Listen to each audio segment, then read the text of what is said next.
Good evening, everyone, and welcome to Worlds and Crafts, a stream devoted to opening the curtain of creation on setting building, where we talk about mechanics, metaplot, minutiae, maps, and all sorts of other things. In the past 12 set streams, yeah, a lot of them, we've been building a fantasy world of lost magic and rediscovering magic. Place where you can heal all the hurts, but where things are not necessarily going right, where the adventure is finding wisdom, finding magic out in the world. And we've been slowly working on that for a long while now. Tonight, we're going to be working on that a little bit more. Built out 3 major cities, and we're planning on building out some of the spaces in between. So, welcome, one and all. And how are you doing tonight, Broken Golem? I see you there in chat. Thank you, as always, for being my lovely moderator. Though your life is hectic, you are here as often as you can be, which is always a blessing. Working. Oh, that's fair. Of course. I don't often ask in server, mostly because I don't pay enough attention to the server itself. I did make a post on Twitter as well about this, but I didn't do it early enough, so the engagement's probably kind of low. But that's okay. So we've done, we've created these 3 major locations, and right? Hey there, Ian. How are you doing tonight? So we've created these 3 major locations in the world. This city on the back of a giant alligator, which is fun. A city on a savanna, and a city on the cliff tops, on the bluffs. We've kind of fleshed those out just a little bit, high level lore. But now I think the next thing that I want to do is kind of fill in what's between them. And I'm thinking that, this is things like villages, monasteries, fortresses, ruins, things like that. The world is a dangerous place. We established that. Though it is a place where still caravans travel and monsters roam. And of course, there are the null zones that drift slowly across the land, like storms that make physics misbehave. Yeah, natural wonders as well, Broken Gold. And then there are the Striders, great big constructs that carry cargo and passengers for trade, adventure. So, what locations of note lie out in the world in this region? Are there peoples out there who live there? Maybe, like I said, like a monastery or a temple, or are there just places that are safe for one reason or another?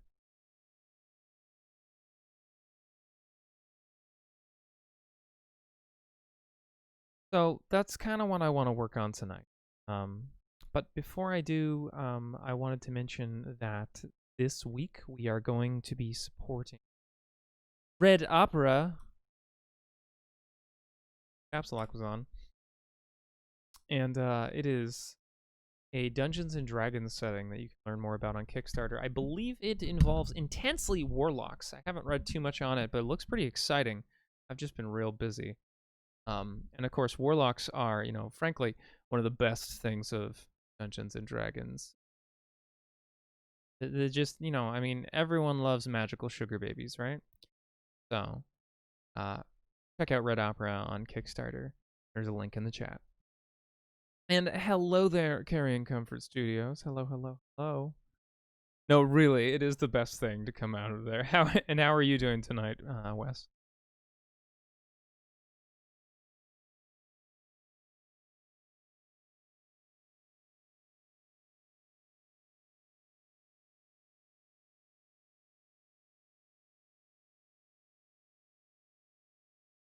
Getting messages.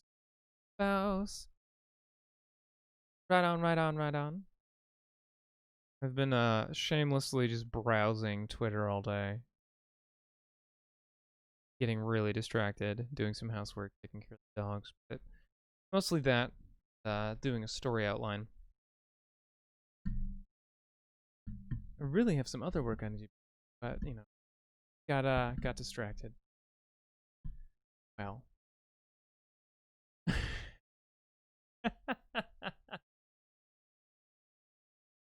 I can't really explain it, but my brain just did a thing. I mean, I can't explain it. It's just gonna take a minute. So you know how some people like to say things like "I've been voluntold to do something," volunteering. Um, for some reason, my brain decided to say that I was quarantold, to take it easy today. I was informed by by the quarantine that I needed to be distracted today, so there I was. Quarantold. I'm gonna hold on to that one. See if I can come up with any fun applications for it. Okay, so what I want to do real quick here is I'm gonna grab some screenshots of our Incarnate map. By the way, anyone new joining us, check out Incarnate. Oh, my wrong thingy. Maps. There we go. Thank you, Broken Golem. Check out Incarnate. It's a wonderful, wonderful website and program that that provides the ability to make robust fantasy maps with very little effort. It takes time, but the actual substantial effort involved is pretty minimal.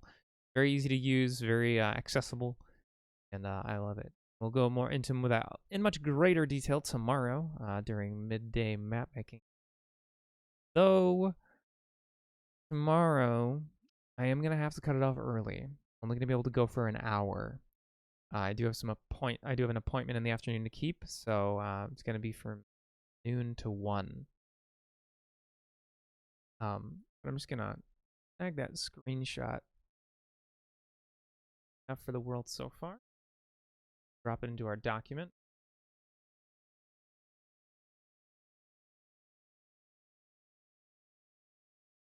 Better. Lovely program. Drop the screenshot before anything. Boom. All right. And this is our map that we've been working on. As you can see, some parts are a lot more finished than others. But those plains, very satisfying. So I think probably a good place for us to start, where I want to start, is I want to know what's out here in these plains, because we put a little ruin out there. Put a little ruin in the plains there. Little like stone table type thing going on. And I want to know what that is, you know?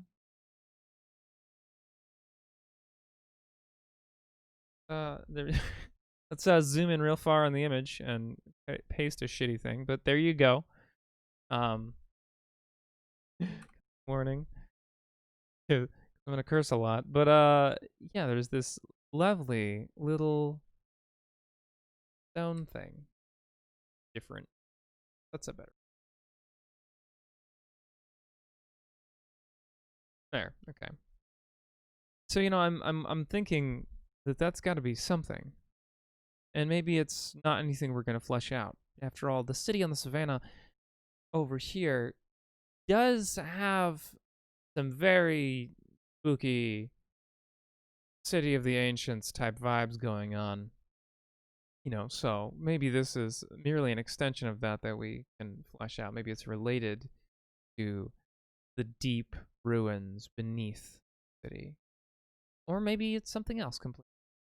But if anyone has any suggestions, I would certainly hear them. You know, just chew on that for a second. So that's one of the places. Another place that I really want to talk about is down in the forest. There are actually 2 locations. Great tree in the middle of the forest. Then there's a monument.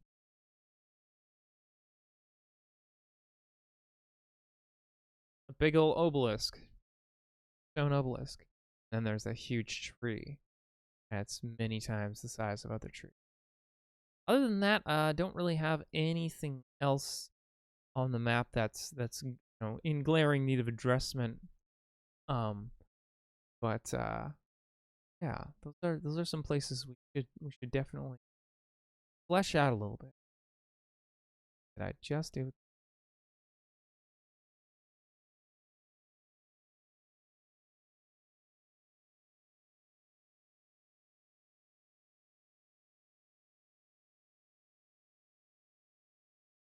The bean. Yes, the bean is live. Thank you. So what springs to mind? 1. An arena for magic combat. 2. A safe zone for testing magic. 3. Remnants of Wizard Tower. 4. The top of something buried in deep or the effect that deep thing had on the surface. Okay.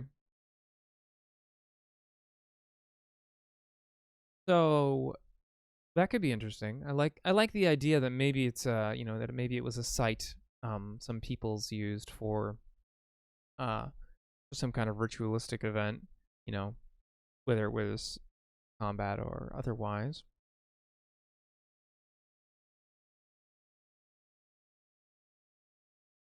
A safe zone for testing magic. So you're talking like a firing range. A firing range for magicians.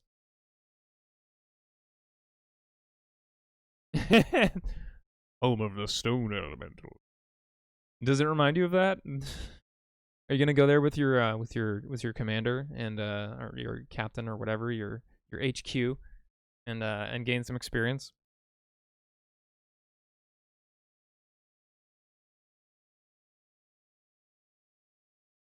The remnants of a wizard tower. Remnants of a tower could be cool. The top of something buried deep. I think that could also be neat. The implication of this area having once been having once contained things that were above the surface, and maybe the whole area sunk and then was filled in, and maybe that's why it's a plain now, a basin, if you will. I like that idea actually quite a lot. So go ahead and roll with that. I'm gonna shrink down the image so that like quite so obtuse.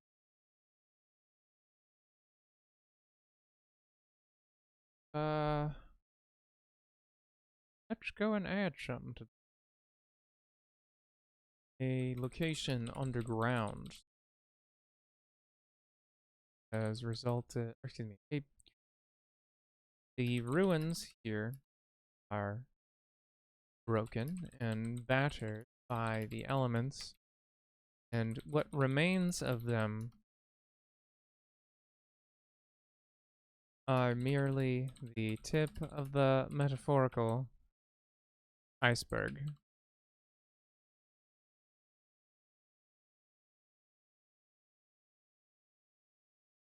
Stones stretch deep underground. Whatever ancient constructions made there long ago.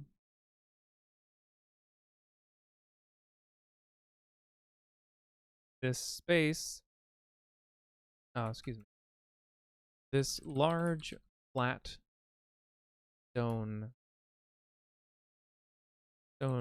ring, broken and irregular, not ring, sorry, circle, disc, there we go. Disc is broken and irregular now, but it seems to have served ritualistic purposes in recent history. Was a meeting place or today it is sometimes used as a meeting place for, let's say, unsavory dealings. The night, but it is considered profoundly bad luck to do that.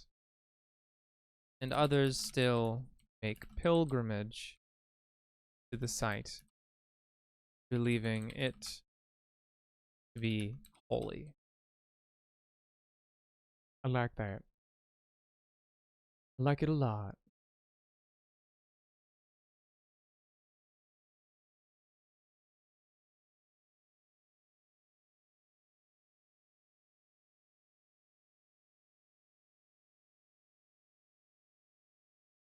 That'll work. Ruins here are broken and battered by the elements, and what remains of them are merely the tip of the metaphorical iceberg. The stones stretch deep underground into whatever ancient constructions were made there long ago. This large flat stone disk is broken and irregular now, with 3 crooked pillars rising around it. But it seems... let's add a period. No run-on sentences. It seems to have served ritualistic purposes in recent history. Today, it is sometimes used as a meeting place. I'm not going to say for unsavory. Right? Sometimes it is used as a meeting place, but it is considered profoundly bad luck. Act bad faith.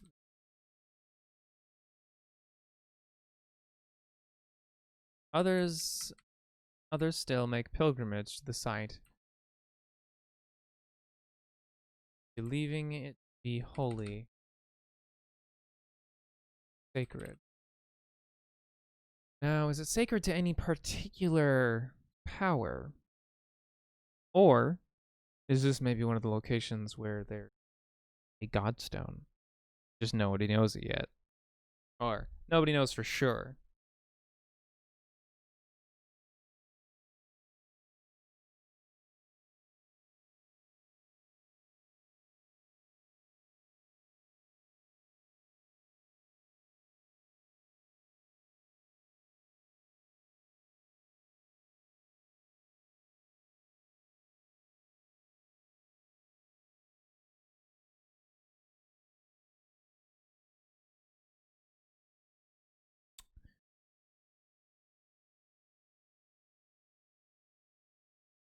Yeah, so, I think we've done quite enough with the dragons, abstract ideas. Everyone latched onto them, but I don't want to make them the sole focus.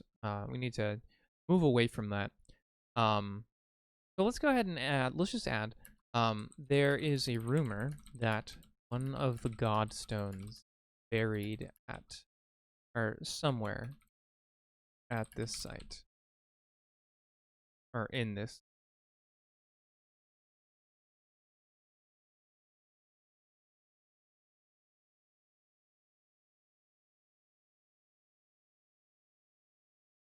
Okay, that adequately covers that lovely thing. Shrink it down, because all we needed is just a little reference picture.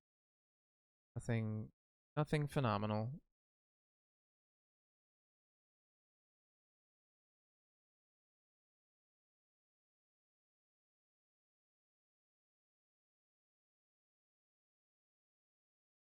I deleted it.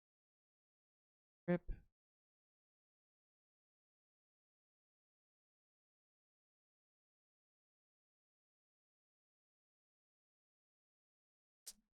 Cannot easily get it back. That's alright. I'll just go ahead and say stone ruins.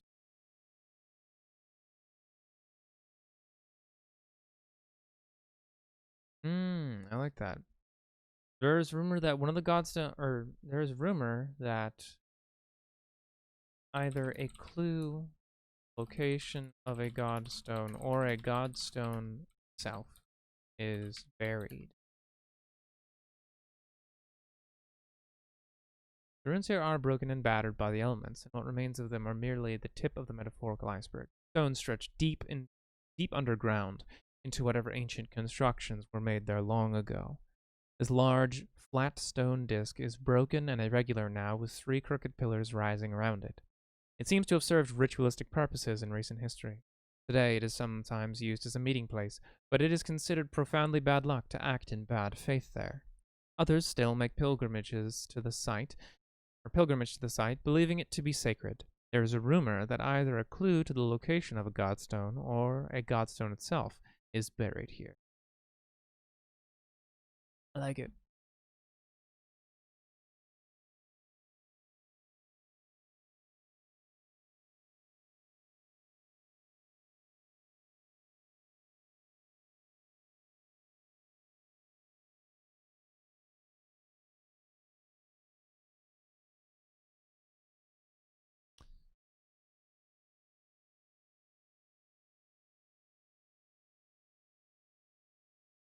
Go with the stone.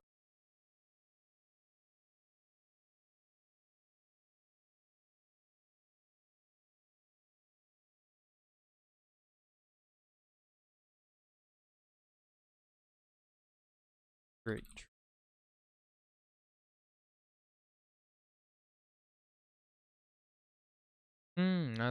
That's perfect. Yes. Find it. Profoundly unlucky. Act in bad faith there. No, that's perfect. Thank you. I was like, there's something wrong with this sentence, but I just don't have the energy to fix it. Okay. Stone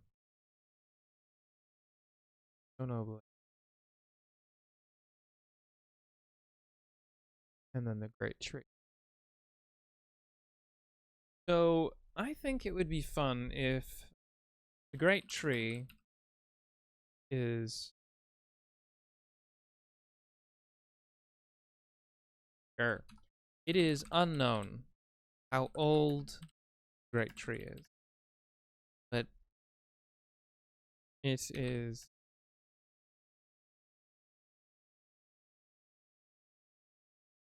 dwarfs all other trees within. I don't need to comment. But it dwarfs all other trees within the forest.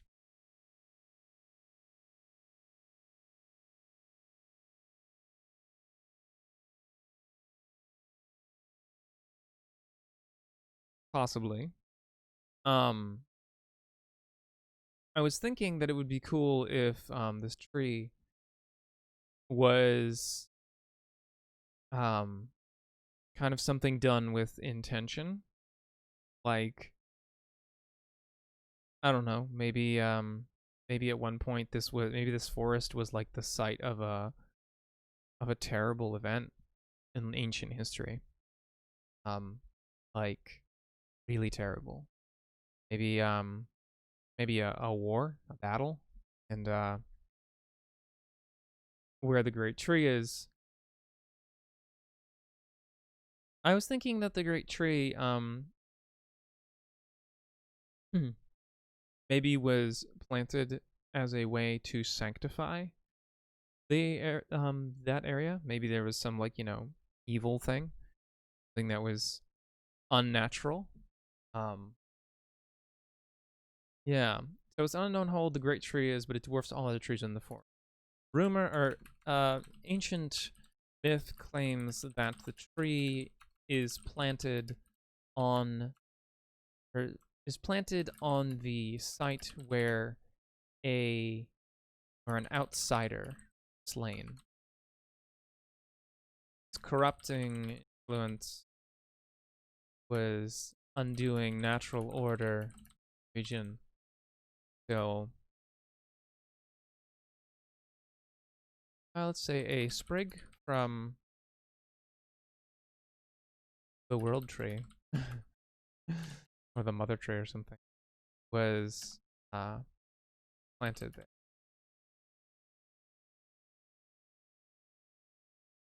Oh, Trembling Giant. Which one is that?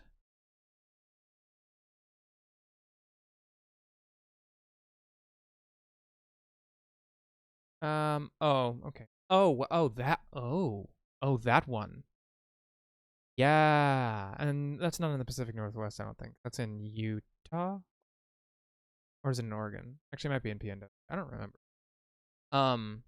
That's a great idea, actually. So that also, of course, swings back into some popular references right now because Avatar: The Last Airbender, of course, is on Netflix, and there's something like that. But that's a banyan tree. Still, that's kind of an interesting idea. Yeah, maybe that they're not all the same life form, but maybe the roots of the tree stretch across the entire forest. And it's almost like a fungal mycelium, and like maybe it interlinks with like fungal mycelium networks and kind of provides this purifying element, this safe haven.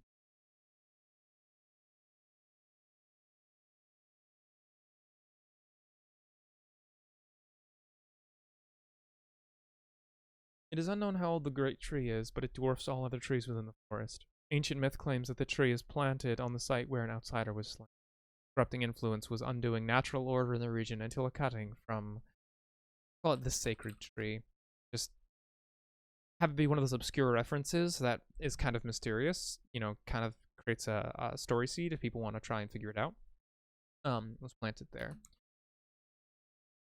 It is said that when the sapling took root,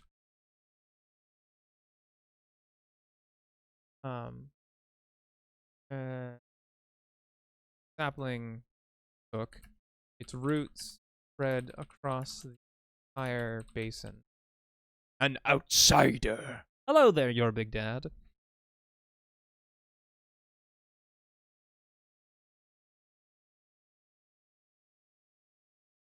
How are you doing today? You said that the sapling took its roots spread across the entire basin, purifying or cleansing unnatural. I hate the word taint, but unnatural taint. Oh, you're playing a mage game? Nice. When's that?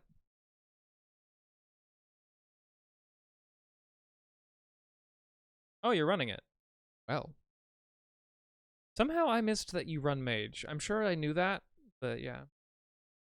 Ew, they're technocrats. Gross.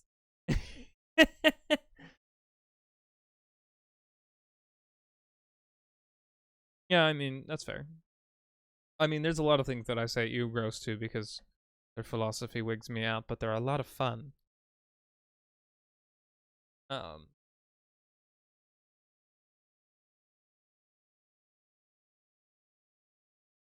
The unnatural blight. Yeah, blight works. Cleansing the land of unnatural.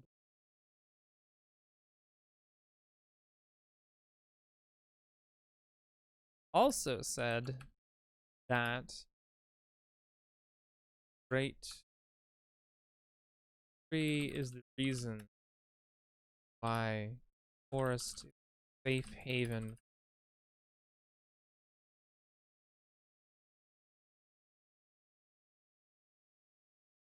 And that's valid, your big dad. I don't know enough about mage to actually make any commentary. I'm just being a shit cuz I can. All right. I think that's good enough for the great tree. Stone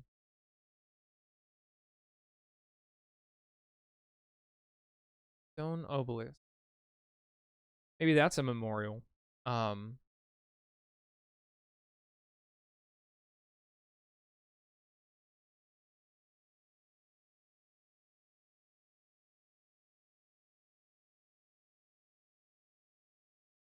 Ooh, like that.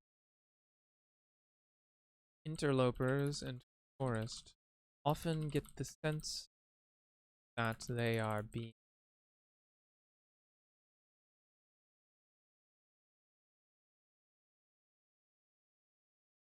though reports vary on if the sensation is beneficent or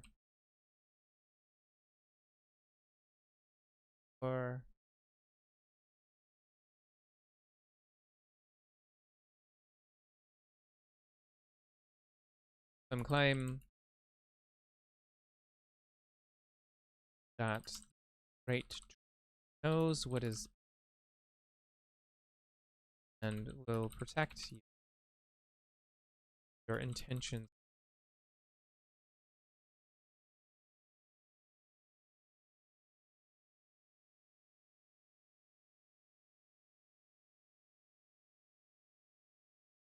I know quite a bit about Shadowrun, but I don't want to get too distracted. That said, yeah, no, it is kind of cyberpunk Magic 8, but unfortunately, in more recent versions of Shadowrun, a lot of the power of the players has been stripped away, and so it feels a lot more hopeless. Feels a whole lot like either I'm stuck in late stage capitalism, but hey, now I can replace racism with more racism, metahumans. They just kind of use metahumans as a stand-in for metahumans being elves, dwarves, trolls, orcs. Um, they use them as stand-ins for like racism in the real world, and it's kind of, I mean, like you could potentially use it for like a good story, but it's more often abused than not because everyone's just like, yeah, I can kill Humana, which is an anti-metahuman organization that's basically fascist. Like I can kill Humana and be you know, a good person, you know, while never having to critically analyze the ways that they're inherently a humanist. That's right, it's not a human. Well, in the ways that they're incredibly racist themselves. And based in Philadelphia. That's exciting. Yeah. I think my favorite aspects of Shadowrun are the dragons. I actually really like the great dragons, though I kind of wish that they were uninvolved. Like, they arrived, they did their thing, and then they fucked off. The fact that they run the megacorps is kind of meh. I don't like it at all. Like, hey, who wants some capitalist dragons? Me. I don't know. There's a whole lot of things that are wrong with the setting, but it's still really cool. Ooh, I didn't know about that, your big dad.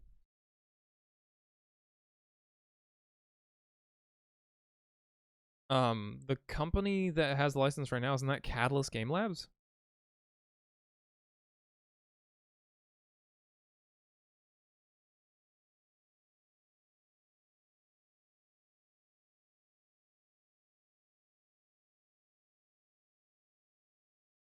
Rip. Okay, well I didn't know that. Good to know though. Because you know, don't want to support that kind of nonsense. Honestly, I picked up the 6th edition box set to check it out on a whim. I was like, let's fucking look at this. I mean, Eclipse Phase is great. Like, it's kind of daunting, and I really want to play it. Yeah, I mean, that was a while ago. I picked it up and just it was really inexpensive to be honest. So I was like, this is like $20. Sure, why not? And I went through it and like it wasn't anything impressive to be honest, like at all. Um, but I will say this, reliably, no matter what happens, Shadowrun almost always has great art. So, if nothing else, I have a bunch of art assets now.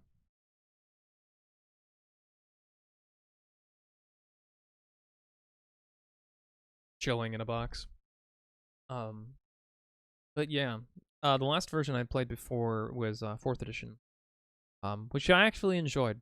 I thought it was okay. You know, you always have to fix something about the system because no one, for some reason, no one, absolutely no one, is willing to address the problems with the system in Shadowrun. It just blows my mind. Like, you can't just hire a system developer or like use a exist, whatever. Dude. But I digress. Um, so we have these ruins on the plains. We got the Great Tree. Oh, there's a Stone Obelisk. I do like the idea of it being a memorial for this great ancient battle. Though the question that I have is, why is it still standing? I mean, it doesn't really look like a ruin from here, and we can always replace that object.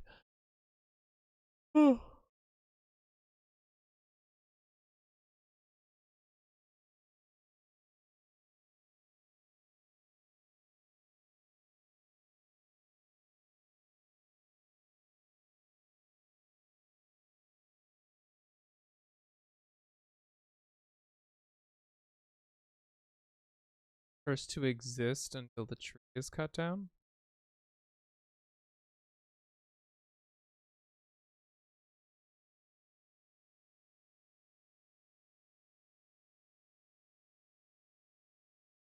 Not gonna lie, that does sound pretty dark.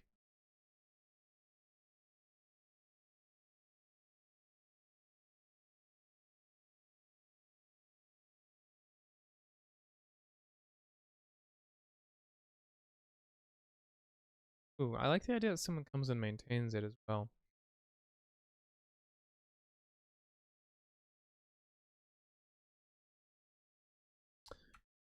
A memorial to ancient, forgotten, or an ancient battle forgotten by most.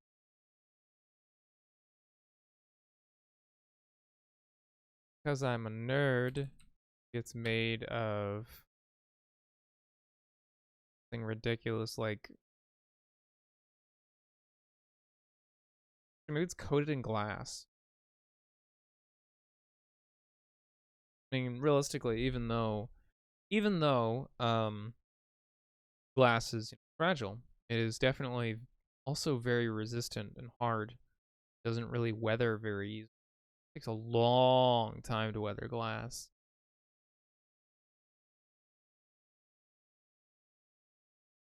Lapis lazuli?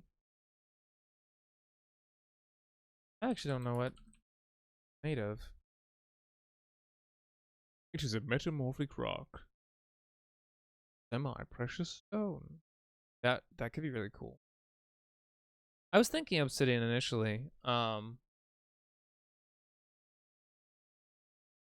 Composition. Lazurite. It is a tectosilicate. Wow. That's a name. That's a word. It says hardness. Give me your hardness. Most skill of hardness. 5 to 5.5. Now, if only I could remember what was... Okay, so... quartz is a 7. So regular glass is a 7. So it is softer than glass.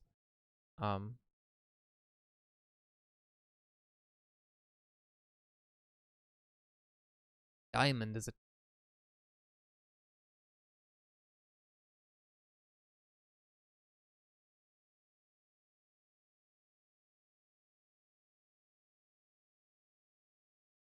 Memorial to an ancient battle forgotten by most that seems to be erupted from the earth. Is a crystalline and seemingly multicolored, though at first glance appears black.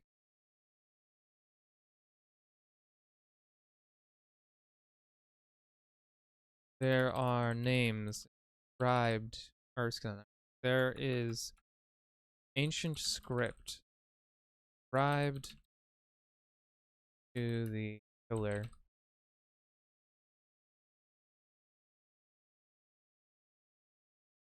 I was thinking it'd be fun if there was honestly just like, I don't know, someone who, like, you know, yeah, like Patrick said, maybe there's someone who maintains it that was literally cursed. Basically, it's like you're gonna maintain this forever in recompense for what you did, and they just like they don't die. Their whole entire duty is to make this thing.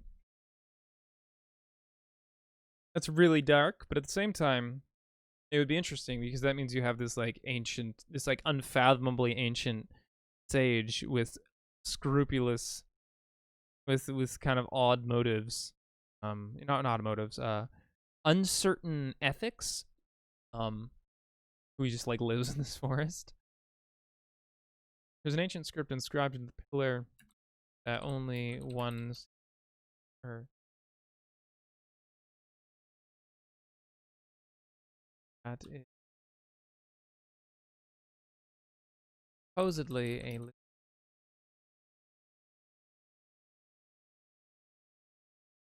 promise, yeah, and a pact. The obelisk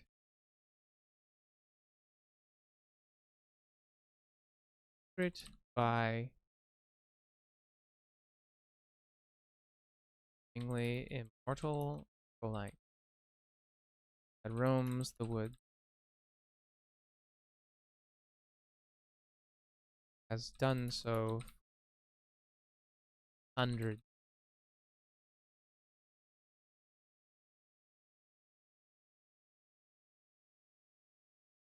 Ooh, that's a cool idea. ancient script inscribed into the pillar that when read, or that when viewed, appears as a list of names, but when rubbings are done of it, completely unreadable ancient script. I like that a lot. Alright, so the Stone Obelisk, a memorial to ancient battle forgotten by most that seems to be erupted from the earth itself. It is crystalline and seemingly multicolored, though at first glance it appears black. There is an ancient script inscribed in the pillar that when viewed appears as a list of names, but when rubbings are done of it are completely unreadable ancient. The obelisk is maintained in secret by a seemingly immortal acolyte that roams the woods and has done so for many hundreds of years. Rumor has it they are making recompense some great wrong. Gods and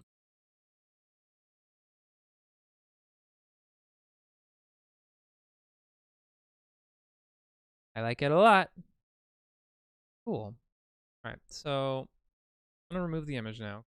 Got them's location set.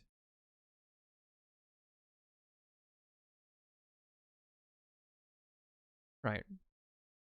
So something I was thinking would also be fun. Go back up to the map. So the stone spires down in the corner there. Great trees over there. The ruins are there. Something I was thinking would be that could be fun. So the cursed road is over here beneath the Wellspring Peaks. I remember talking about that. There's a cursed road. I was thinking it'd be cool if there is like a temple or a monastery just in the foothills of the Wellspring Peaks.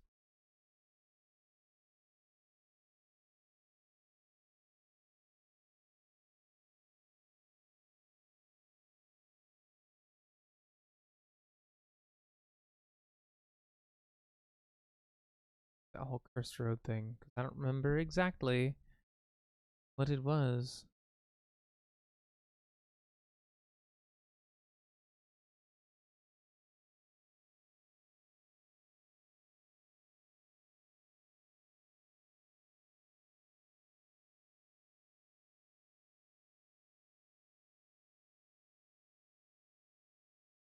That's right. Stretching through the Wellspring Peaks Basin, section of old road.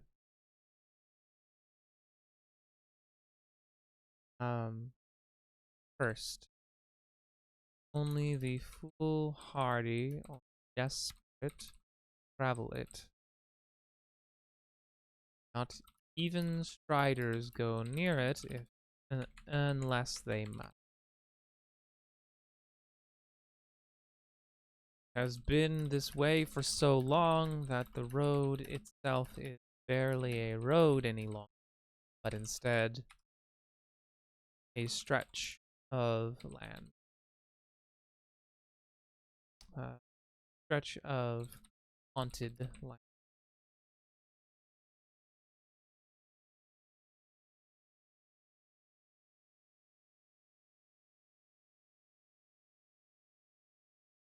Okay.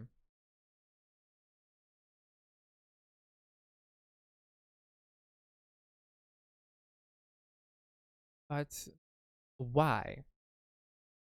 We have this road that's this section of road. I don't want to say it's the whole road, but it's gonna be right in here somewhere. Right in this basin.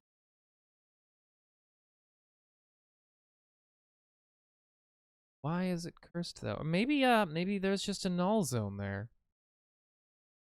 But it doesn't behave like the other one.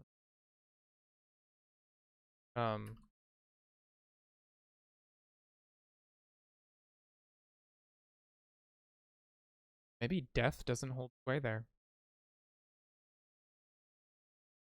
Gravity, climate, and all natural orders seem to hold true here, except for Death.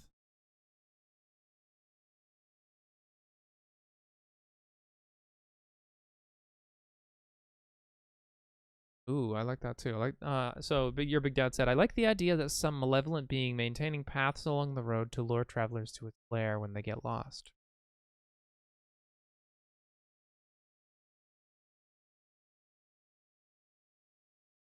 Okay.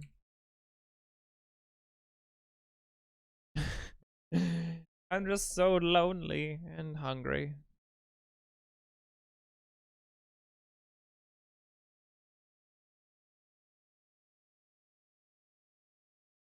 Some believe that the road is,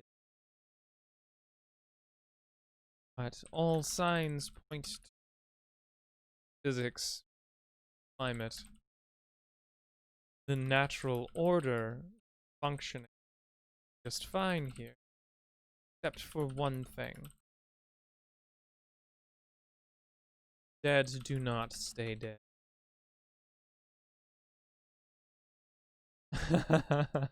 Hello there, Otter Poet, and welcome. How are you doing tonight?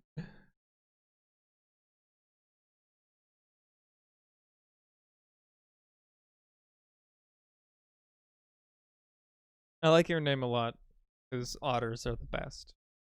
They're very cute, and squeaky, and wiggly. I don't think I could ever have one as a pet. Mostly because mustelids are very stinky, and very high energy. I already have a pit bull and a husky. So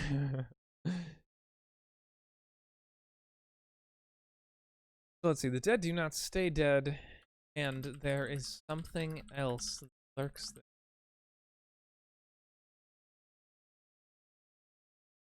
A thing that lures unsuspecting travelers.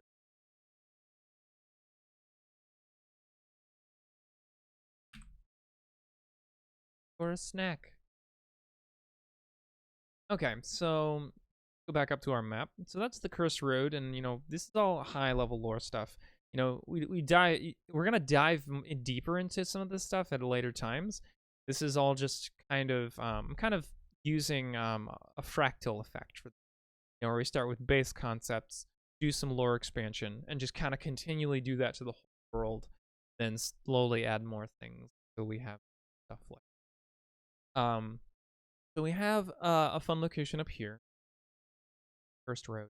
And I was thinking, like I said, that I would be interested in putting a temple or a monastery somewhere between that basin and either the mountains or that basin and the city on the blue.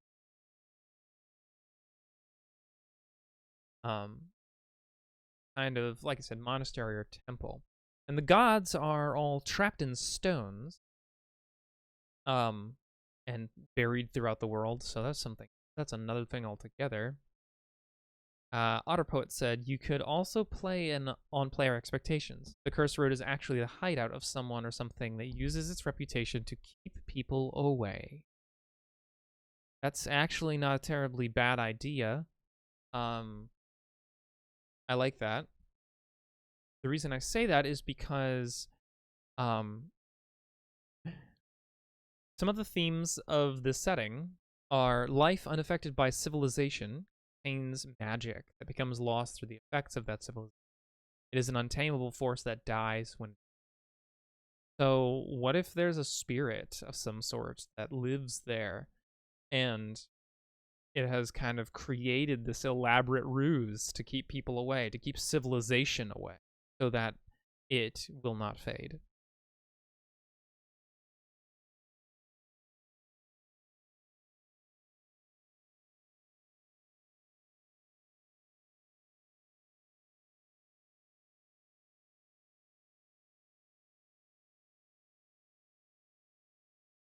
Rumors, effects, and danger of the First Road.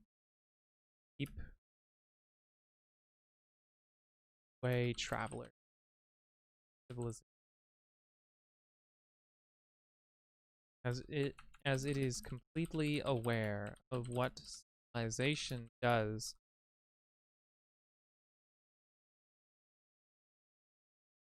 That also adds a really interesting element because you could have an entire game themed around venturing into this cursed land to talk to this, to gain information from it, to find out something. Like that. Lovely, lovely, lovely. Right.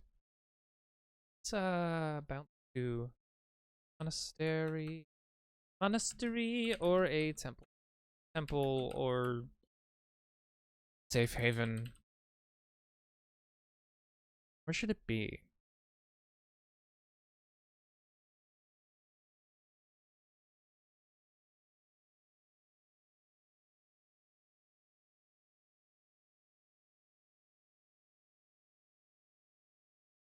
Getting yawny in here. Actually, I think this is probably a good time for us to take a quick break. It's 6:58 Eastern Daylight Time, and we'll be running for another hour. So why don't we go ahead and take a quick couple-minute break? Stretch your legs, grab some tea. That's what I'm gonna do. And you know, do whatever you gotta. But I'll be back here shortly because we won't be gone long. With more viewers here, I do want to just mention real quick that throughout the course of this week, we are supporting the Dungeons and Dragons, the Red Opera. It's on Kickstarter right now, and it is a crazy cool setting RPG that is that involves a lot of warlocks. So I'd highly recommend checking it out. There's a Kickstarter link. But otherwise, we're gonna go on a quick break. So. Be back soon, and as always, folks, remember, Black Lives Matter.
And we are back.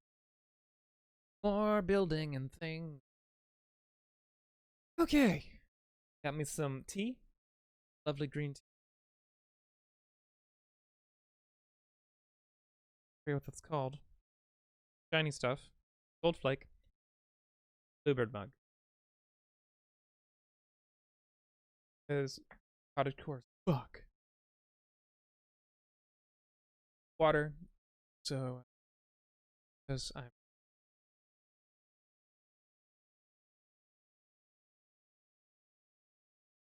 Oh.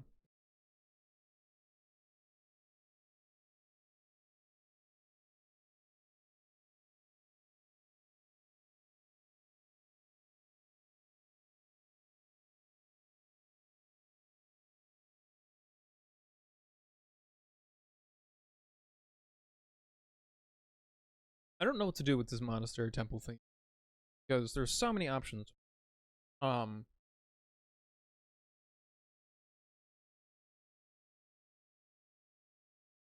but I think it would be fun to go back.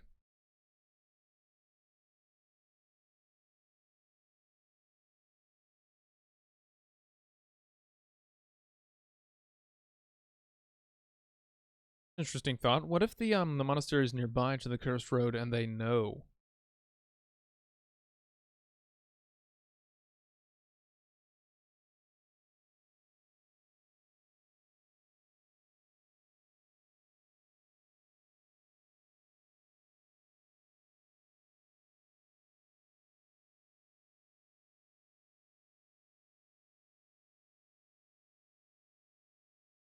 The monastery.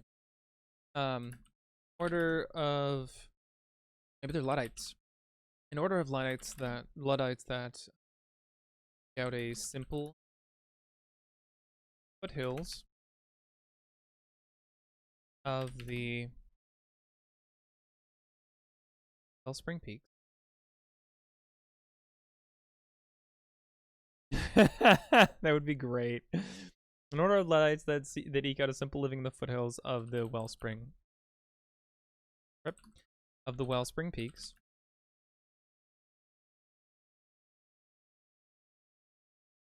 They are peaceful. Practice traditional methods, farming, not just farming, traditional methods of living. So far there's not a cultural undertone to the setting. So the setting-wide themes and feelings that we've been using across the board are life unaffected by civilization, magic that we mentioned before. The inventive spark of humankind contains a different kind of magic that becomes lost through struggle and pain. It is a force of creation and endeavor that dies out when it's snuffed out. There are these massive magical constructs that stride the land between cities, carrying people and cargo. None are exactly alike, if similar, for they are living creatures created through suffusing physical matter with spiritual matter. Adventure is a call that everyone feels, for out there in the world there are lost memories, miracles, and wisdom to be found. You can always rekindle your magic, you can always heal the wounds. There are zones in the world where all magic has become lost that are filled with something else. It is seemingly unnatural and contrarian. Gravity, temperature, pressure, life are all reversed in philosophically significant ways. Beyond that, the cultural themes, we've just been avoiding a lot of the major monarchist, imperialist, colonialist concepts in whatever ways we can. And if we're using them, we're trying to be conscious about the messages we're sending with that content. So otherwise, yeah, that's it. This is a temperate region. And there's very warm water all around. So there's definitely like a coral reef and water over by this island. And the weather patterns are quite rainy southwest, and that's really it. It's just we've come up with all the basis and haven't really fully fleshed out any culture yet. And maybe that's something that ought to be done. But it doesn't feel to me completely necessary yet. because we are free to explore and change things up without culture. I know that doesn't give you much to work with, but the base point.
Look, all the cursed basin.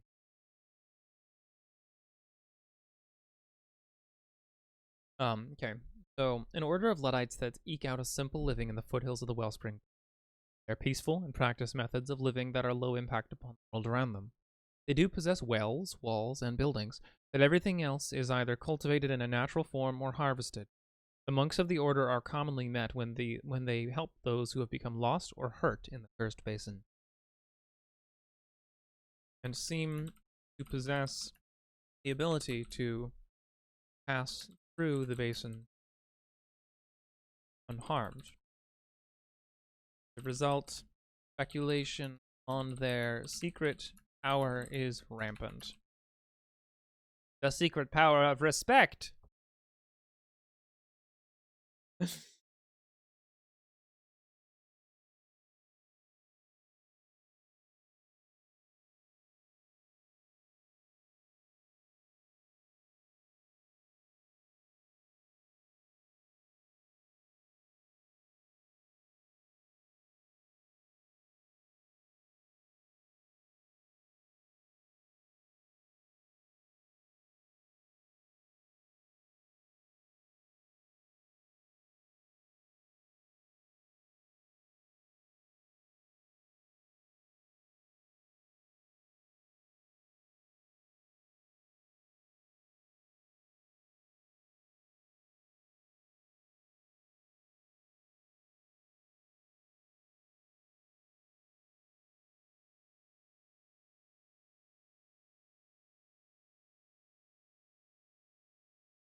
Okay.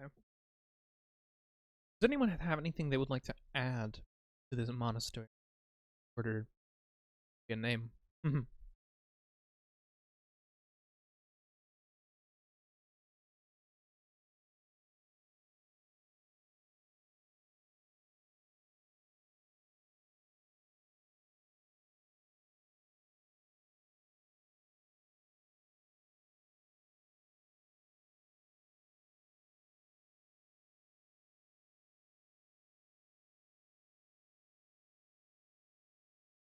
Go back to them.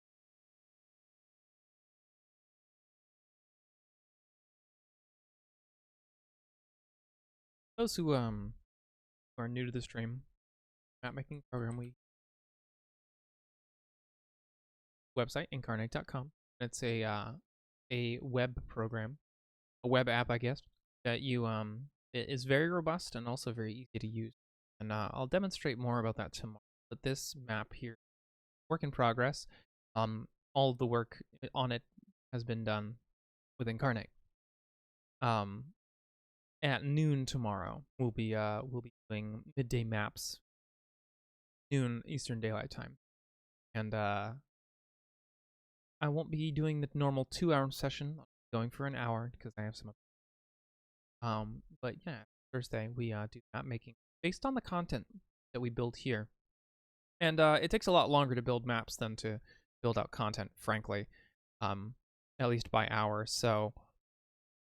Or at least to build out concepts. It takes probably equally long to flesh them out completely, so we are behind on things and still having to build out some of the other content here. But the only area that's really done, like fully done, is the plains, because they are a section of plains.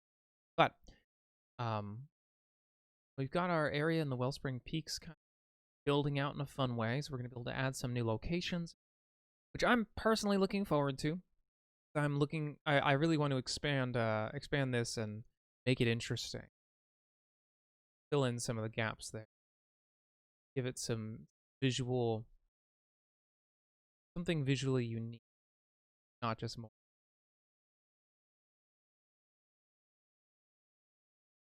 And the forest as well needs some work, but not too much. It's pretty close to being.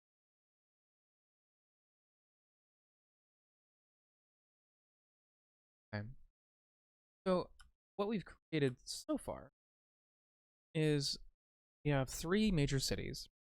City that's on the bluffs and northwest of the area.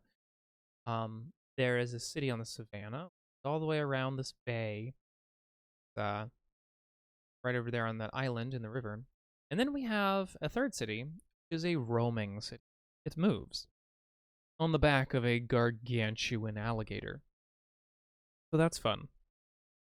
An alligator that has been around since the dawn of time. So there's that. God City. Gator God City. Take me down to the Gator God City. It was a lot of fun to make. It was a rampant suggestion by a couple people. I don't believe are here tonight. They are not. But some people I met at PAX who have been attending on and off and came around and made a suggestion. It was great. Well, maybe not the gator. There was other suggestions as well. But the giant animal city they were all involved with. So I rolled with that, and I thought that's the weirdest city we're gonna have. It was either that or a floating city, but I felt like the floating city is a very it's used a lot, you know.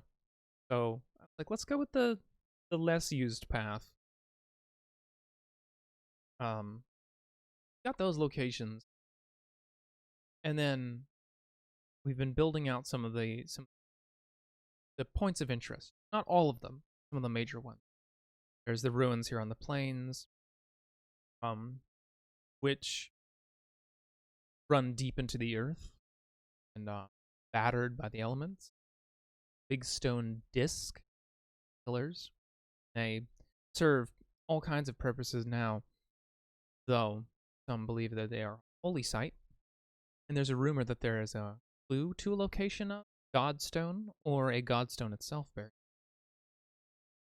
Then there is locations in the great tree, which was planted on the remains outside or after a battle many thousands. And it is a sacred tree that cleansed the valley of, or cleansed the basin of its corruption, of its blight, allowing a forest to grow and making the forest a safe haven. And there is the Stone Obelisk, which is a memorial to an ancient battle. That same ancient battle is crystalline and seemingly colored, though at first appearance it appears black. There's an ancient script inscribed into the pillar that, when viewed, appears as a list of names. But if you do a rubbing of it, it's nonsense. An ancient text of unreadable to you. And the obelisk is maintained by a seemingly immortal acolyte. And of course, the cursed basin and the monastery. So we've added some more locations, and I think realistically we don't need many more major new locations. But I think there's some that we're missing.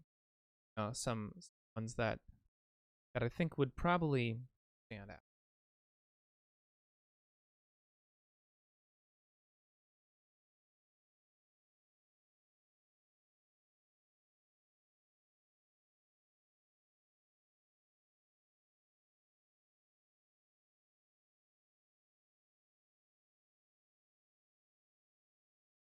I'm thinking Waterfall? Maybe we could detail out something special about it.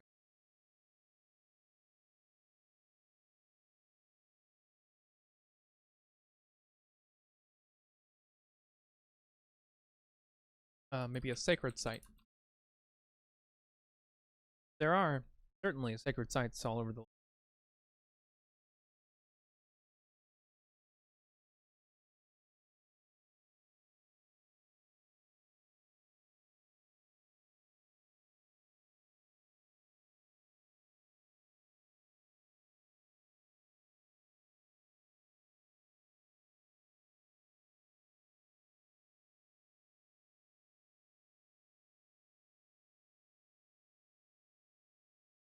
Else would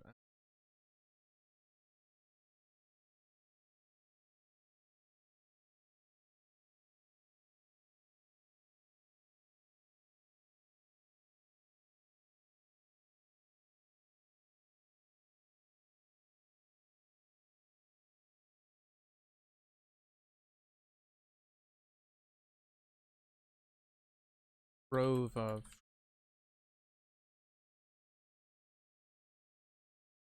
sacred site, which the Godstone, maybe a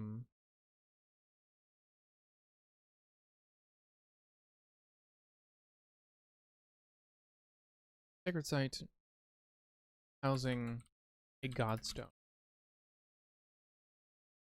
Yeah, always in bloom. Since the trees are always in bloom, matter season is always coming.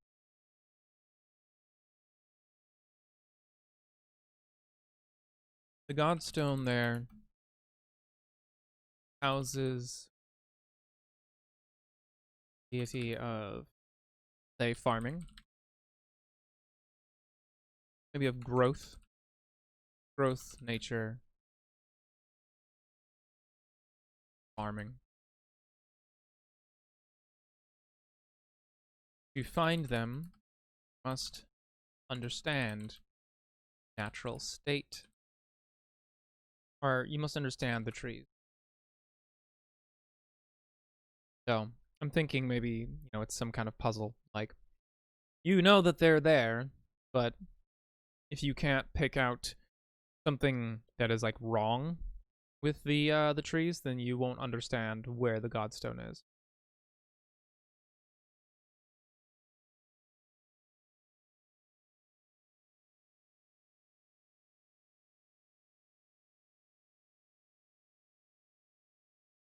Hmm.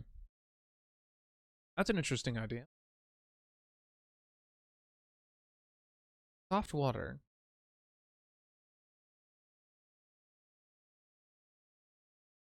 Soft usually means alkaline. Limestone?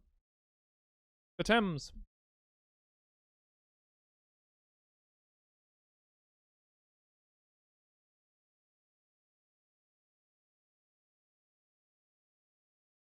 Could be a waterfall right at the mouth of the canyon here. Or not the mouth, but the starting of the canyon there. That would be a good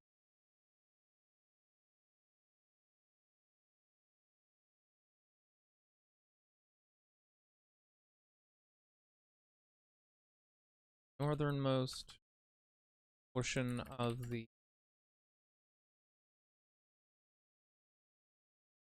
this canyon. Near bluffs lies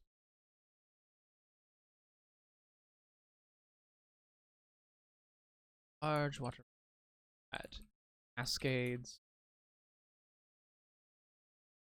River below is renowned. Here,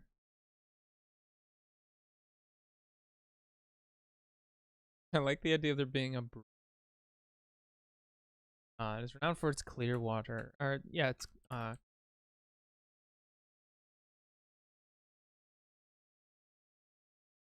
the results. There is a famous brew house nearby as well.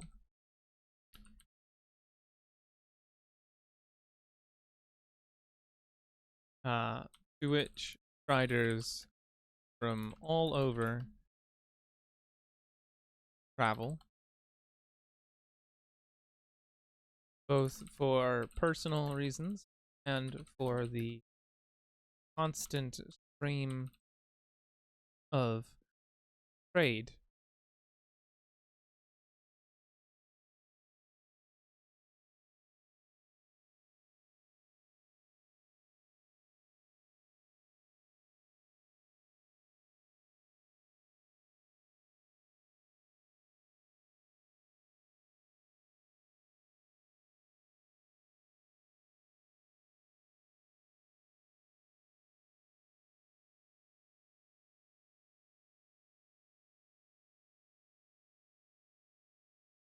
Place of creativity, joy, functions. I like that.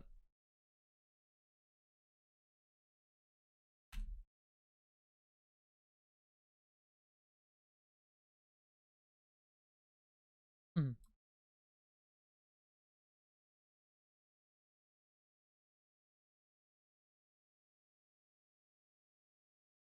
Blooming Grove.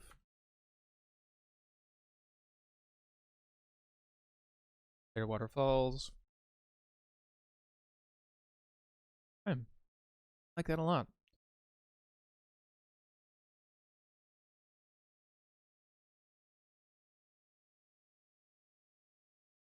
So, something else needs to be done here. This is going to be a little more interesting.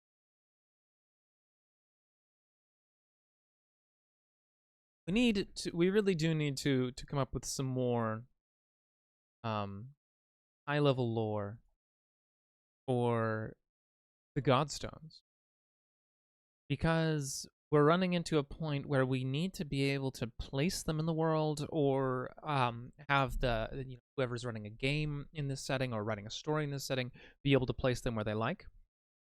We need to give them characteristics first, at least in some variety. So I was thinking that we could start simple with the notion that maybe there are 13, because 13 is a fun, auspicious number. Does anyone have any objections to that? Maybe you think, yeah, 13 is quite an auspicious number. I don't know where the bad luck thing came. Very funny and very fair, but I always thought the number 13 was quite cool. Probably because everyone thinks it's unlucky.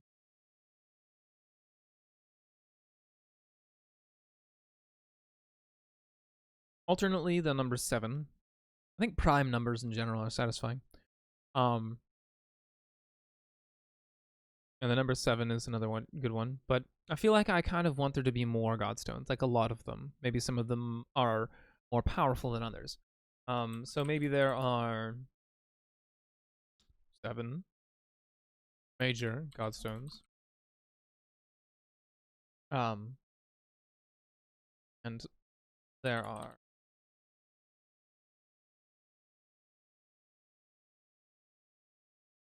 minor gods.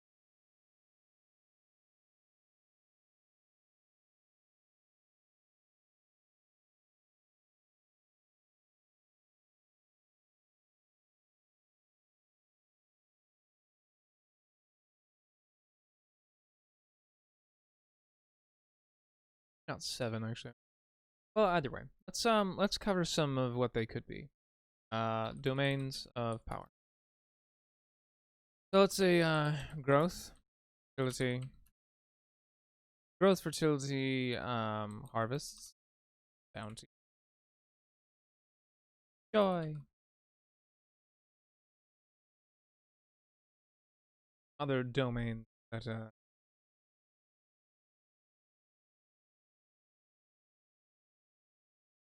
places that the gods would have. Granted, not unlimited anymore.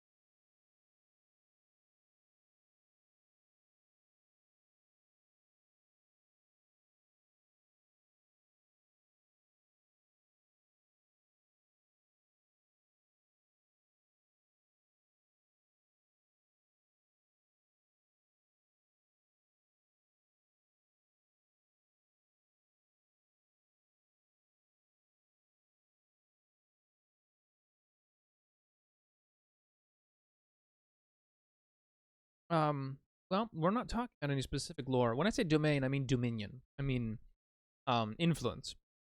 An umbrella under which, over which, is a particular, domain. Like, for example, Hades' domain is the underworld. Meanwhile, Thanatos' domain is death. So maybe I shouldn't be. Maybe I should be putting these separately, even though we're going to be combining a lot of them. So let's do that. Yeah, death, rebirth, change. Suppose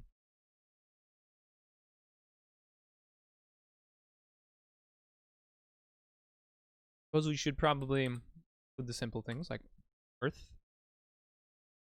water, fire, air.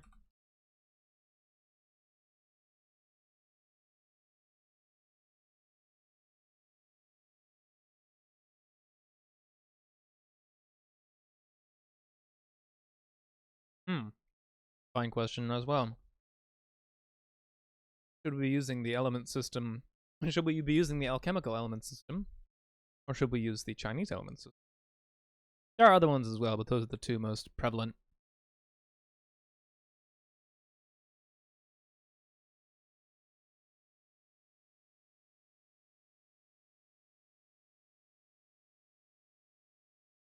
There is no earth, and there's metal and wood.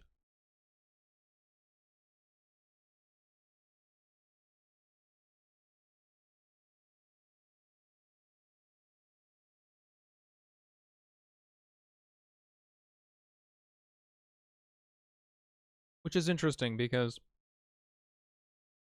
it removes the concept of spirit, like the five elements from Western things. So there's no element for life. Life is merely composed of the element, which I kind of actually like. I don't know about you guys, but I think that would be a cool thing to work with.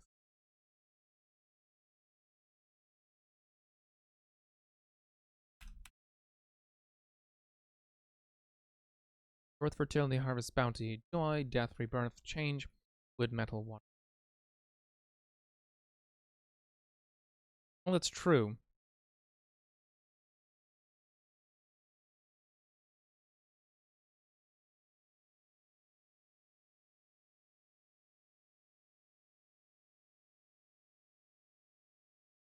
What exactly is void? What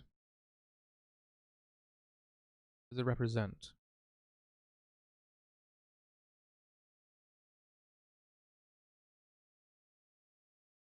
Oh, it's basically the same thing as Western. It represents spirit, thought, creative energy, the ability to think and communicate, as well as creativity. It's associated with power, creativity, spontaneity, and inventiveness. Yeah, it's the quintessential creative energy of the world. It's just phrased a lot better than the Western elements, and also not attempted to be made scientific by alchemy, because that was weird. Very weird time.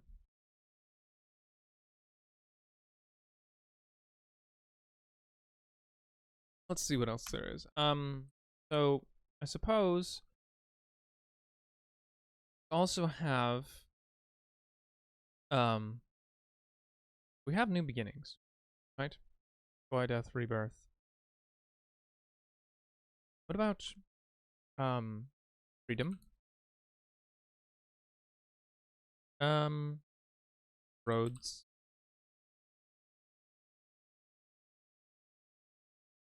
Maybe not roads, we'll say paths. Let's see. Healing. Destruction.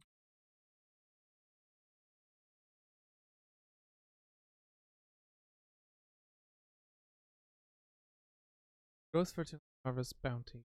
Death, freedom, paths, destruction.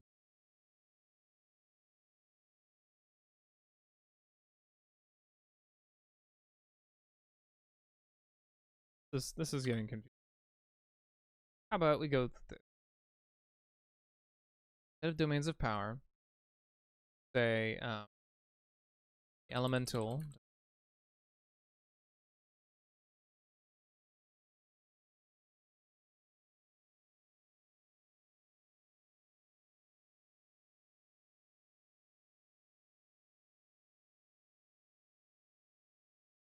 Wood, air, fire.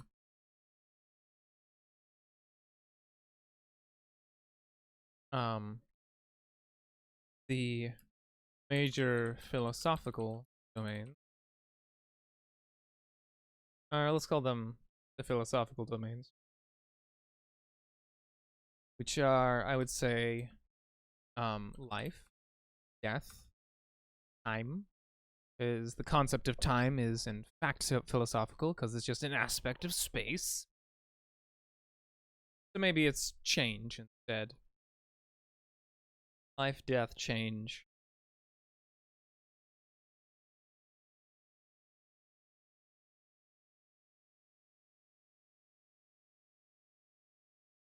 Harm and healing.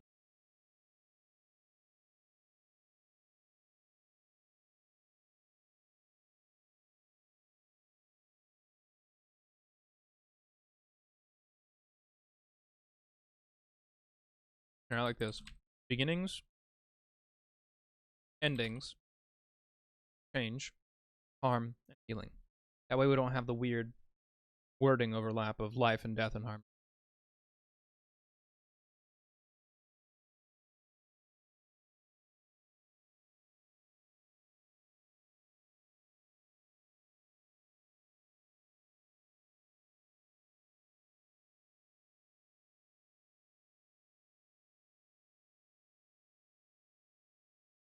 And then the niche domains, which I would say are more things like,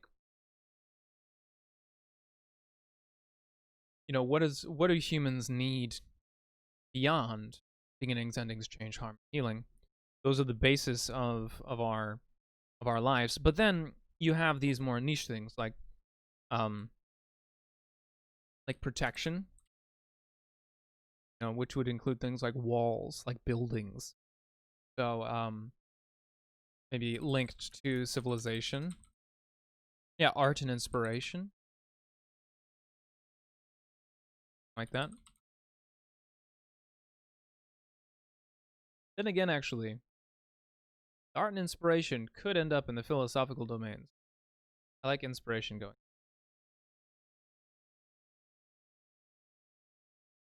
Yeah. I think that craft should be a niche domain because craft is the concept of inspiration made practical and more useful.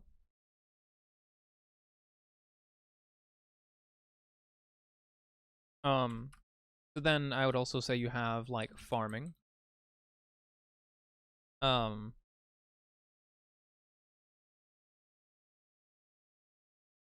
Where would you put that broken?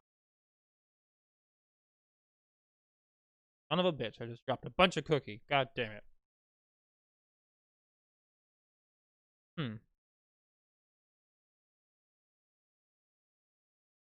Why do you say ingenuity?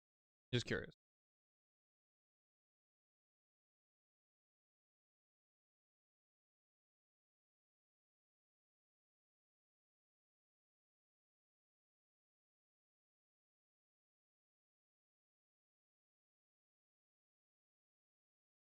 That's fair.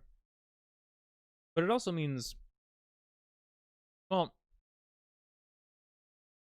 ingenuity, you know, tends to lean more toward inventiveness, right? Cleverness, which I could think of. I could think that could apply. Sure, do it.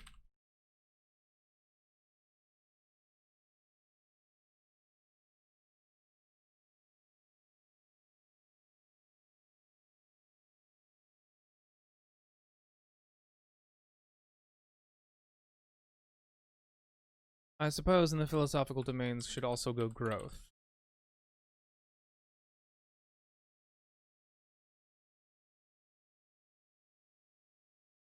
Yeah, it's probably an aspect of change, growth. Yeah, it's just an aspect of each domain's protection, ingenuity. Um, what else? So I'm thinking of cities. In the city, you have masons build your walls. They use ingenuity and protection. They build your buildings, build your roads. Maybe travel is a niche domain.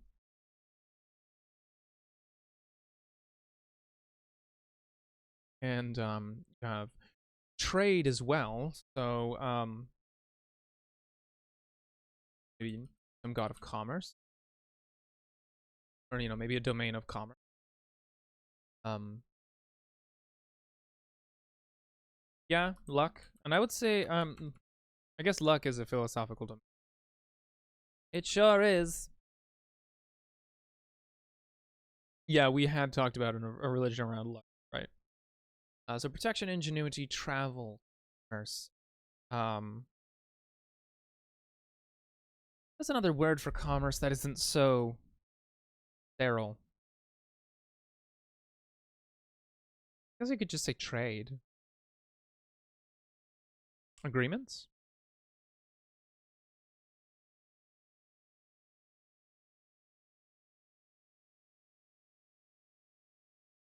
Exchange?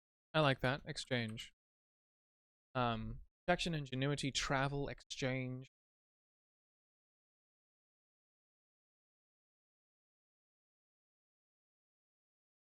Then of course we're back to farming, which the change associates to that. What is? Wonder.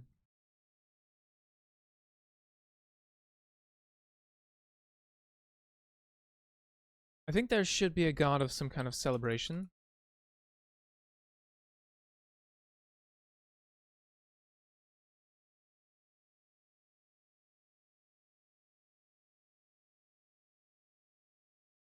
Are you saying like a subdomain? Debauchery.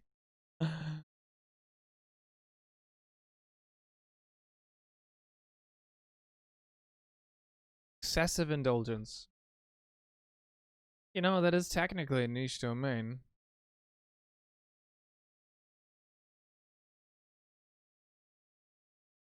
All right, let's say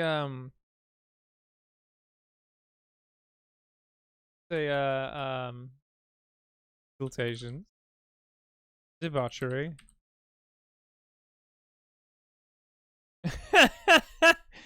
That's a domain you can get behind.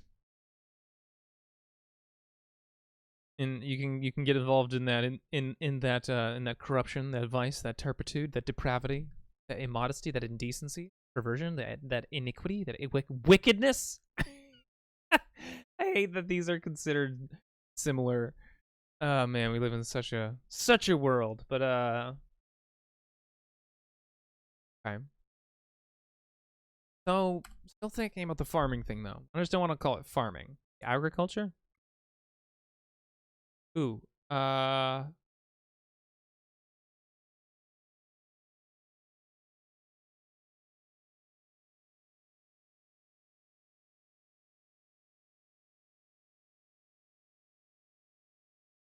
What is it called?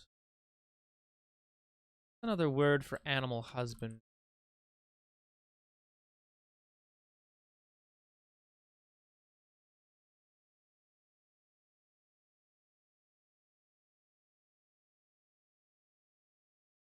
Patient.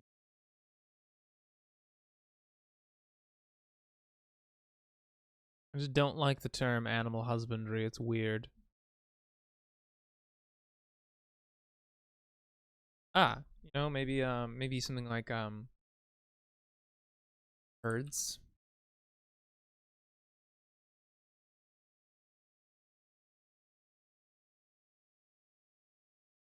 I guess you could just say animals, realistically.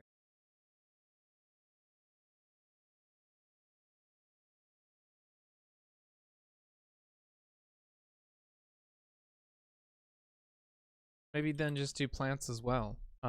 These are only niche domains in regard to cultivation. Cultivation. Yes. Um,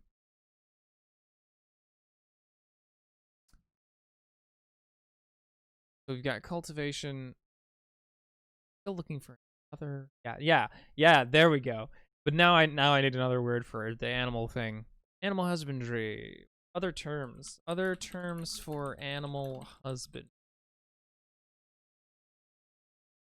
Pasturage is apparently one of them.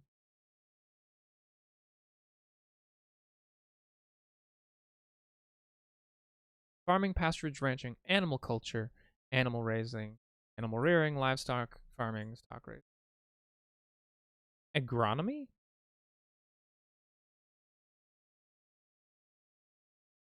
That's interesting. That's science.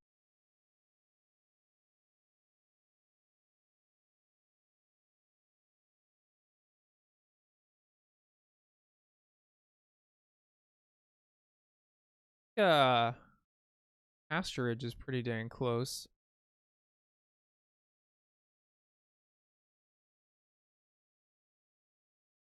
I was just say pasture.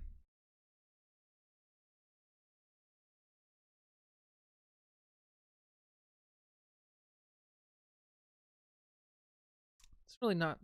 We still not. But let's just go with herding. Protection, ingenuity, travel, exchange, exaltations, debauchery, herding, cultivation. So then we probably have war, conflict, trickery.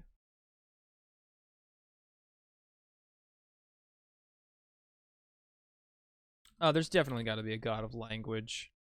And I mean, maybe that's a philosophical domain. Yeah, probably. Well, dang it.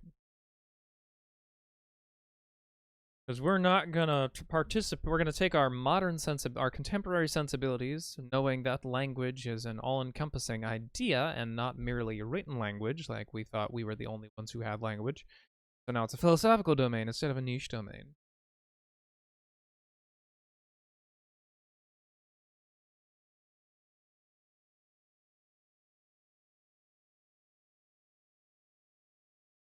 A god of gaming.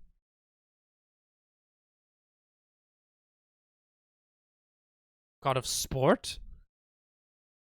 I think sport would be a fun one because you're kind of including hunting in that for some. And I think trickery is gambling for them. Trickery or sport is gambling. It depends on who you are. Say sport. Production, ingenuity, travel, exchange, exaltations, debauchery, herding, cultivation, conflict, trickery, sporting. So I think the last one that I would like to cover is maybe communication. Not, language is used to communicate, but I think that maybe there could be gods they have a focus in communication. So let's say you add a deity who, maybe they were trickery and communication. So basically, god of lies, right? Of politicians, deception.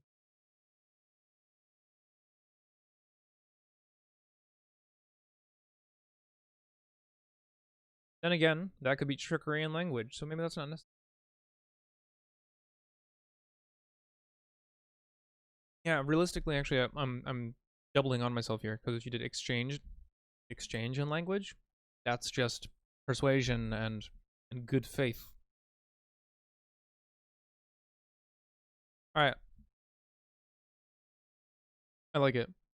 I think that about covers our domains, which can help to inform more about the Godstones. So, each Godstone has one elemental association, one philosophical association. Well, sorry. Say 1 to 2 philosophical associations, and 1 to 3 niche. Probably not 1 to 3. We'll just say I like that. Um,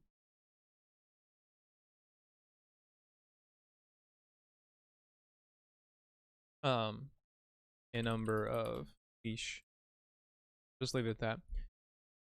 All right, so I like that idea a lot because now we have a list to work with. This.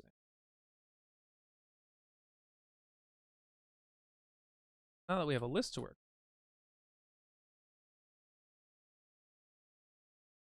Oh, that's a really interesting idea, Broken Golem. Each of the Godstones has a number of faces. And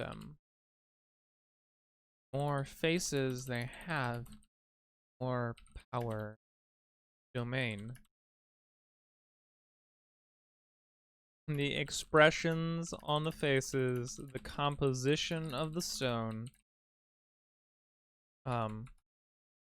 and how it feels to hold it are the only clues to which stone you are holding. Thank you so much for showing up and taking part, Auto Poet.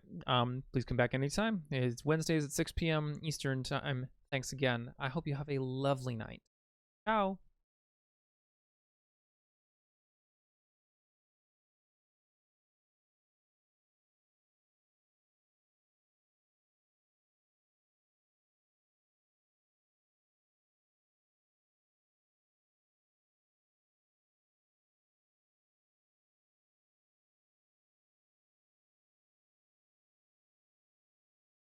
Well, we really haven't gone into why the Godstones were formed.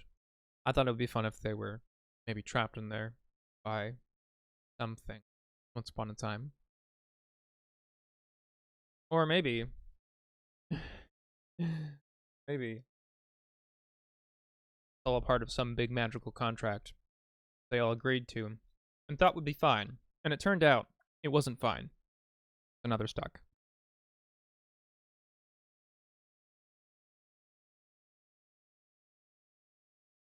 Yeah, so I haven't really decided yet, but I think maybe it'd be best.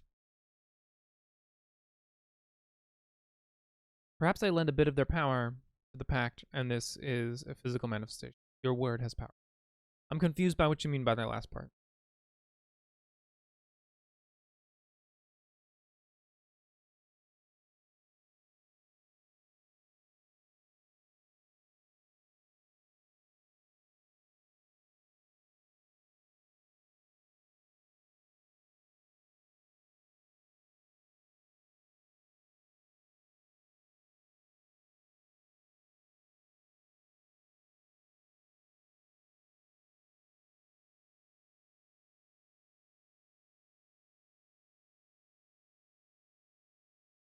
We're kind of getting to the end of our time here. So, they form a pact with another god toward a purpose. When they do, the godstone is formed. Ah, yeah, you're a little bit in the weeds, I think, but that's okay. I like that idea. I don't know if I really want to explain why the godstone's formed. I think I kind of feel like it's one of those things that would be better off left unexplained, even in setting creation. And if it is, then it's just a side note, a footnote that we don't include. Just like, here's this thing, this is a fact, don't explore it, because then it adds a sense of mystery. Initially, I was thinking that the godstones are just gods themselves that are bound to these objects, and they can only affect so much of the world around them. So, we'll say the god of the grove is our first one. So I think that that their elemental domain is wood, and their philosophical domain is probably beginnings.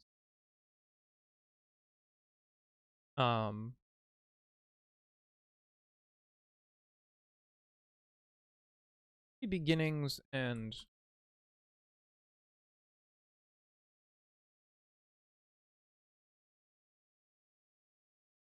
that they are god. Innovation, maybe exchange. If they were also of protection.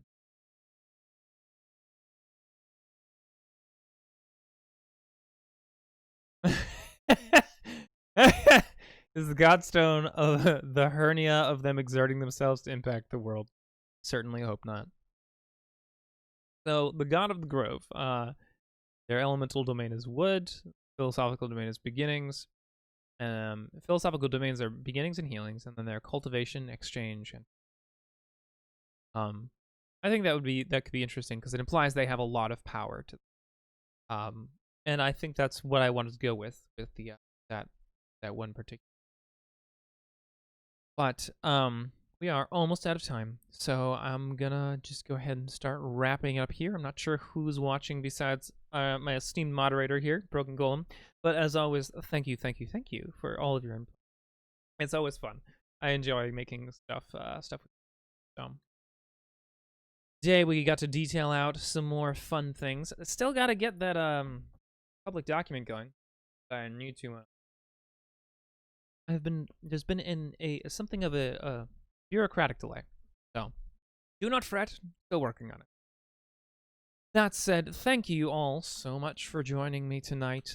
This has been Worlds and Crafts, where we open the curtain of creation on setting building. Talk about meta plots, minutiae, and mechanics. For the most part, we've just been talking about a whole lot of lore, and we're going to keep doing that for a while, because that's your primary starting point. At least here it is. But this week we are supporting the game, or the Red Opera. It is Dungeons and Dragons based, and it is really cool. Go check out the link in the chat for the Kickstarter.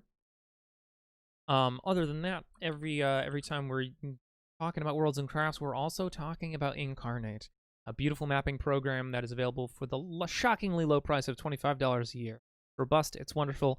Come on over tomorrow, Thursday, at 12 Eastern Daylight Time, and I'll be showcasing it for the next hour, usually 2 hours, but I got some appointments. And other than that, definitely follow Gehenna Gaming on social media. If you like what we do here, if you liked Worlds and Crafts, you're going to love the other stuff we do. We do so many cool things.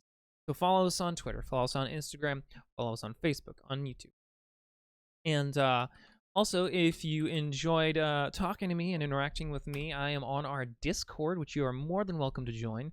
Come on over, say hi. We've got a bunch of really cool people there. Some indie developers in the TTRPG community. We've got artists.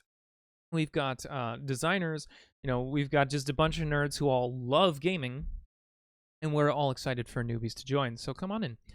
But other than that, give me a follow on Twitter, if you will. I'd appreciate that very much. It is at Kathakaros. And I think I'm missing something, but I can't really remember anything. Broken Golem, can you think of anything?